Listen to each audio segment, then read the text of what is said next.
एक गांव में प्याज मांगने वाली चुड़ैल का आतंक था। वो चुड़ैल रात होते ही गांव वालों के घर के बाहर जाती और उनका दरवाजा खटखटाती।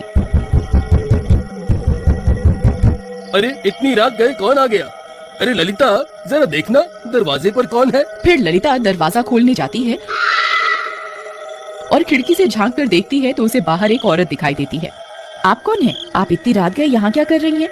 मैं बहुत भूखी हूँ, मेरी मदद करो ना, मुझे कुछ खाने को दे दो। लेकिन हमने जो बनाया था वो तो हम खा चुके हैं, अब खाने को कुछ नहीं है। एक काम करो, एक रोटी ही बना दो और साथ में एक प्याज दे दो, मैं उसी से अपनी भूख मिटा लूंगी। लगता है ये बेचारी बहुत भूखी है, रोटी और प्याज खाकर ही अपनी भूख मिटाना चाहती है। ठीक है, तुम यहीं रुको 5 मिनट, मैं तुम्हारे लिए रोटी बना कर लाती हूँ। फिर ललिता रसोई घर में जल्दी से उसके लिए रोटी बनाती है और उस रोटी पर एक प्याज रखकर उसे देने के लिए घर से बाहर जाती है। फिर जैसे ही वह उसे रोटी और प्याज देती है, वह औरत चुड़ैल में बदल जाती है।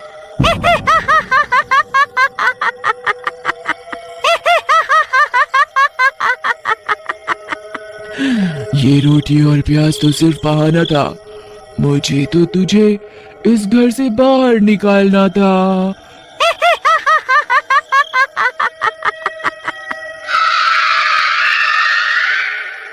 फिर वह चुड़ैल ललिता की आत्मा पर अपना कब्जा कर लेती है और ललिता बेहोश होकर गिर जाती है। फिर इसी तरह वो चुड़ैल रोज रात होते ही गांव में आती और किसी न किसी का दरवाजा खटखटाकर उस रोटी और प्याज मांगती।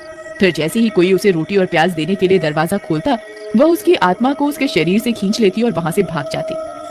फिर गांव की बहुत सी औरतें अपनी सुध बुध खो बैठी थीं।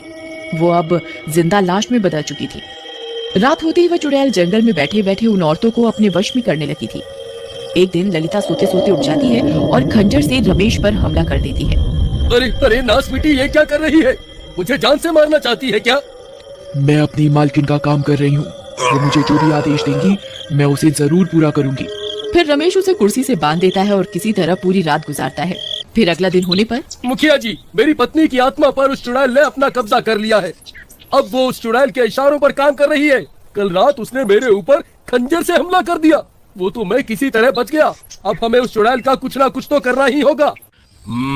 तुम सही कहते हो, आज आने दो उस चुड़ैल को, उसे मजा चखा करके ही रहेंगे। रात होने पर वो चुड़ैल फिर से गांव में आ जाती है।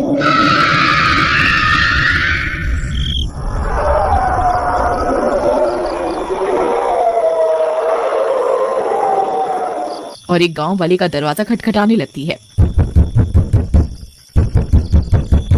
मैं बहुत भूखी हूँ, कृपा करके मुझे कुछ खाने को दे दो। शिवा पहचान जाता है कि वो औरत चुड़ैल है। वह पहले से ही औरत का भेष बदल कर बैठा होता है।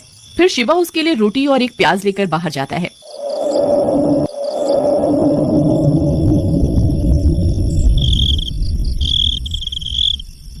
फिर जैसे ही वह उसे रोटी और प्याज देता है, तभी औरत चुड़ैल में बदल जाती है। मुझे रोटी और प्याज नहीं, तेरी जरूरत है। अब मैं तेरी आत्मा पर अपना कब्जा करूंगी, फिर मैं इतनी शक्तिशाली हो जाऊंगी कि पूरी दुनिया की कोई भी ताकत मेरा कुछ नहीं बिगाड़ पाएगी। फिर वह चुड़ैल शिवा की आंखों में आंखें डालकर उसकी आत्मा को खींचने की कोशिश करने लगती है। लेकिन शिवा पर उस चुड़ैल का कोई असर नहीं होता। अरे ये क्या, मैं तेरी आत्मा को अपने वश में क्यों नहीं कर पा रही? ऐसा कैसे हो सकता है? क्योंकि मैं औरत नहीं, मर्द हूँ। तेरा यह काला जादू मुझ पर काम नहीं करेगा। तभी शिवा सभी गांव वालों को भी वहां बुला लेता है। सब गांव वाले हाथों में मशाल लेकर वहां पहुंच जाते हैं। तुम मूर्ख गांव वालों को क्या लगता है तुम मेरा कुछ बिगाड़ पाओगे? तुम मेरा कुछ नहीं बिगाड़ सकते। फिर वह चुड़ैल अपनी शक्तियों से ललिता को वहां बुला लेती है। ललिता की आत्मा चुड़ैल के कब्जे में होने की वजह से उस चुड़ैल के वश में होती है। ए गांव वालों, खबरदार, किसी ने मेरी मालकिन को हाथ लगाने की कोशिश भी की तो मैं उसका सिर उसके धड़ से अलग कर दूंगी।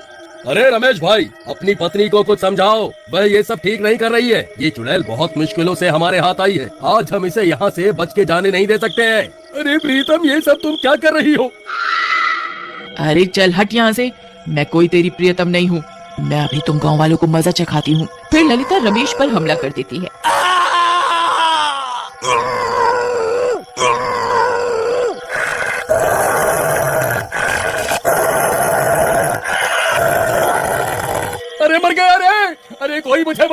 मेरी पत्नी तो पागल हो गई है। अरे कमबख्त रुक जाओ, ये सब क्या कर रही है? मुझे कच्चा खाना चाहती है क्या? अरे गांव वालों मेरी जान बचाओ, नहीं तो ये पागल औरत मुझे मार डालेगी।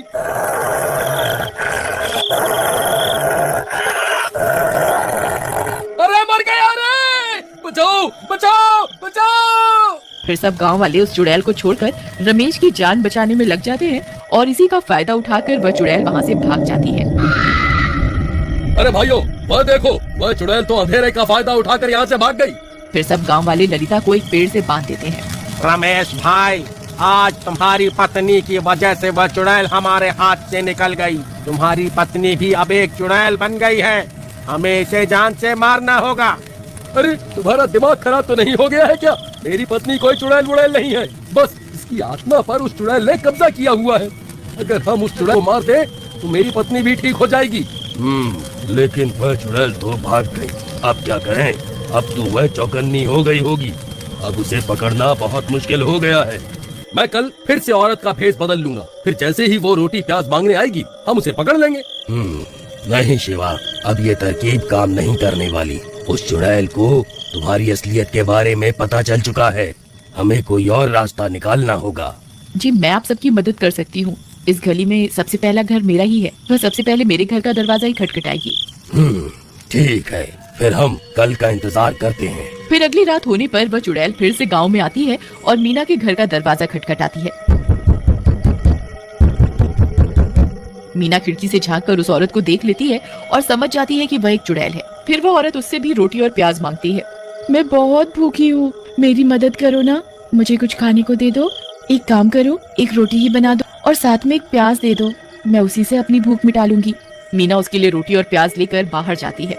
फिर उसके बाहर जाते ही वह चुड़ैल उसकी आंखों में आंखें डालकर उसकी आत्मा को खींचने लगती है।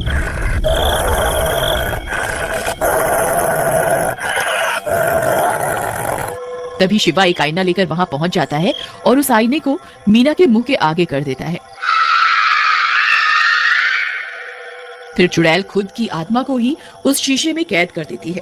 अरे ये क्या, मैं इस शीशे में कैसे कैद हो गई? गांव वालों, तुमने मेरे साथ धोखा करके अच्छा नहीं किया। मुझे एक बार यहाँ से आजाद होने दो, फिर मैं किसी को जिंदा नहीं छोड़ूंगी। फिर सभी गांव वाले भी वहां पहुंच जाते हैं। शिवा भाई, तुमने बहुत बढ़िया काम किया। शिवा भैया एक काम करिए, इस शीशे को तोड़ दीजिए। इस शीशे के टूटते ही चुड़ैल के भी टुकड़े टुकड़े हो जाएंगे। फिर शिवा उस शीशे को जमीन पर पटक कर तोड़ देता है और शीशे के साथ साथ चुड़ैल के भी टुकड़े टुकड़े हो जाते हैं। मर गई रे। फिर चुड़ैल के मरते ही वे दोनों औरतों की आत्मा भी आजाद हो जाती है और रमेश की पत्नी भी ठीक हो जाती है। तुम ठीक तो हो ना? तुम्हें कुछ हुआ तो नहीं ना? जी मैं बिल्कुल ठीक हूँ। फिर इसी तरह उस प्याज मांगने वाली चुड़ैल से पूरे गांव को मुक्ति मिल जाती है।